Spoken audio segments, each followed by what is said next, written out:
ঠিক কালী পুজোর পরের দিন আমরা সবাই রেডি হয়ে বেরিয়ে পড়েছি ঠাকুর দেখতে।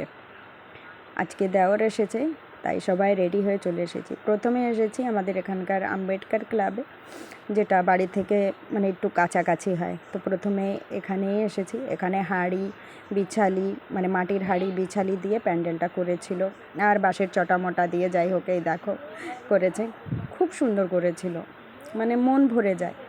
এখন তো প্রত্যেকটা প্যান্ডেলের থিমটা খুব সুন্দর সুন্দর করে, যেটা মানে চিন্তা ভাবনার বাইরে, খুবই ভালো লাগে।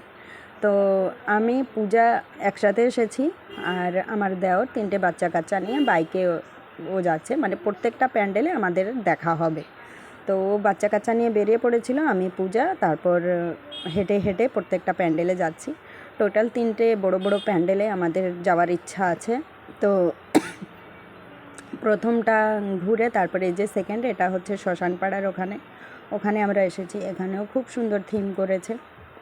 আর তোমাদের কেমন লাগছে তোমরা কিন্তু জানিও। আর প্রত্যেকবার এত তাড়াতাড়ি আমরা ঘুরতে আসি না, আমাদের আসতে আসতে একটু দেরি হয়ে যায়। আর এই বছরটা তাড়াতাড়ি আসা হলো, কারণ দেওর আছে। দেওর থাকলে ভালো হয়, 3টে বাচ্চা কাচ্চা নিয়ে ওরা ঘরে, আর আমরা দুজন একসাথে যাই হোক হেঁটে হেঁটে এ প্যান্ডেল থেকে ও প্যান্ডেলে যাই। তো এটা সুবিধা হয়। লাস্টে চলে এসেছি হাই স্কুল মাঠে। এখানে করেছে লন্ডনের ব্রিজ। তো বাইরে থেকে তো খুব সুন্দর লাগছে, কিন্তু এত ভিড় ছিল আমরা আর যেতে পারিনি। ভেবেছি যে যাই হোক প্রত্যেক জায়গায় বিসর্জন হয়ে যাক, আর কারণ হচ্ছে এই মেলা প্যান্ডেলটা হচ্ছে বিসর্জনের পরেও থাকে। তো ভেবেছি পরে একদিন এসে ঘুরে যাব, তখন তোমাদের সাথে নাই শেয়ার করব।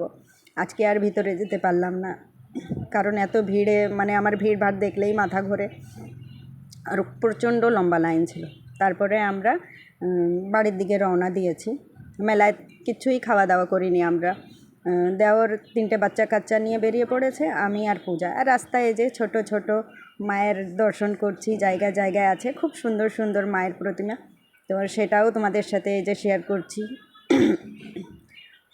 মেলা থেকে কিছুই খাওয়া দাওয়া হয়নি, তাই ফুচকার দোকানে এসে এখন আমরা একটু দই ফুচকা খাবো। ওরাও চলে এসেছে, ওরা জল ফুচকা খেয়েছে, আমি দই ফুচকা, আর পূজা চাটনি ফুচকা। ব্যাস এটাই ছিল আমাদের খাওয়া দাওয়া।